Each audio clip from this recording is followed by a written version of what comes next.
మన దేశ ప్రధాని నరేంద్ర మోదీ అమెరికా సామ్రాజ్యవాదానికి తలొగ్గారని, దాని ఫలితంగా ప్రజలపై మోయలేని ఆర్థిక బాధలు పడుతున్నాయని సిపిఎం కేంద్ర కమిటీ సభ్యురాలు రమాదేవి ఆరోపించారు. మార్కాపురం సిపిఎం కార్యాలయంలో జరిగిన మీడియా సమావేశంలో ఆమె మాట్లాడారు. ఈరోజు త్రిపురాంతకం మండలం గుడివేముల గ్రామాన్ని సందర్శించడం జరిగింది. అక్కడ ఉపాధి పనులని పరిశీలన చేయడం కూడా జరిగింది. సుమారుగా 200 మంది కార్మికులు అక్కడికి హాజరయ్యారు.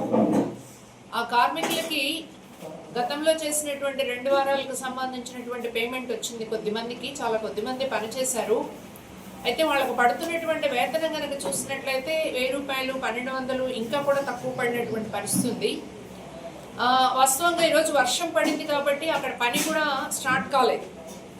చాలామంది అంతర్గతంగా రిపోర్ట్ చేస్తున్నటువంటి విషయం ఏమిటి అంటే, వాళ్ళు 300 రూపాయల చొప్పున ఇస్తే తప్ప ఫేస్ యాప్ వేయడం లేదు అనేటటువంటి ఒక ఆరోపణ ఇక్కడ మాత్రమే కాదు, గతంలో మార్కాపురానికి సంబంధించి ఇతర గ్రామాల్లో కూడా ఇలాంటి ఆరోపణలు వస్తూ ఉన్నాయి.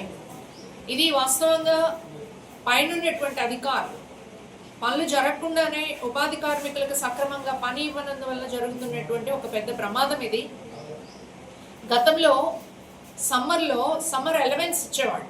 అంటే 307 రూపాయలు ఇప్పుడు కూలీ ఉంటే, ఈ 307 రూపాయలకి 150 రూపాయలు కలిపి 450 రూపాయలు ఇవ్వాలి. ఆ మేరకు 100 రోజులు, ఇప్పుడు ప్రభుత్వం చెప్పినట్లు 125 రోజులు కూడా పని కల్పించాలి. కానీ 125 రోజులు పని అనేటటువంటిది ఎక్కడా కల్పించడం లేదు. అట్లాగే అక్కడ ఉన్నటువంటి అందరికి కూడా పని కల్పించడం లేదు. వాళ్ళు పని కల్పించకపోగా ఈ పనిని తూతూ మంత్రం చేసేటటువంటి దానికి కూడా సిద్ధమవుతున్నటువంటి పరిస్థితి కనిపిస్తుంది. ఇది ఉపాధి కార్మికులకు చాలా నష్టం తీసుకొస్తుంది.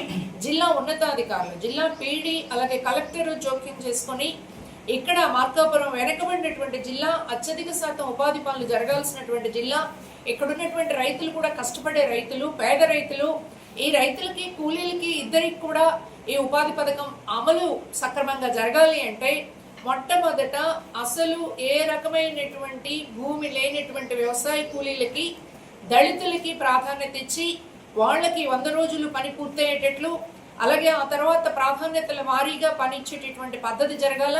ఇక్కడ కొంత బినామీ ట్రాన్సాక్షన్స్ కూడా జరుగుతున్నట్లు, గ్రామాల్లో ఉన్నటువంటి పెత్తందారులు హాజరు కాకుండానే హాజరు నమోదు చేయించుకుంటున్నటువంటి పరిస్థితి. ముందుగా ఫేస్ యాప్ వేయాలా అంటే వాళ్ళ ద్వారా వేయించేటటువంటి పరిస్థితి కనిపిస్తూ ఉంది.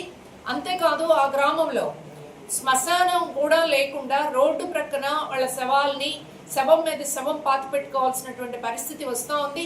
తక్షణం అక్కడ సర్వే చేసి వాళ్ళకి ఏదైతే 75 సెంట్లు భూమి ఉందంటున్నారు, ఆ భూమి ఉంటే సర్వే చేసి విడగొట్టి వాళ్ళ శ్మశానాన్ని పంచవేయాల్సిన అవసరం ఉంది.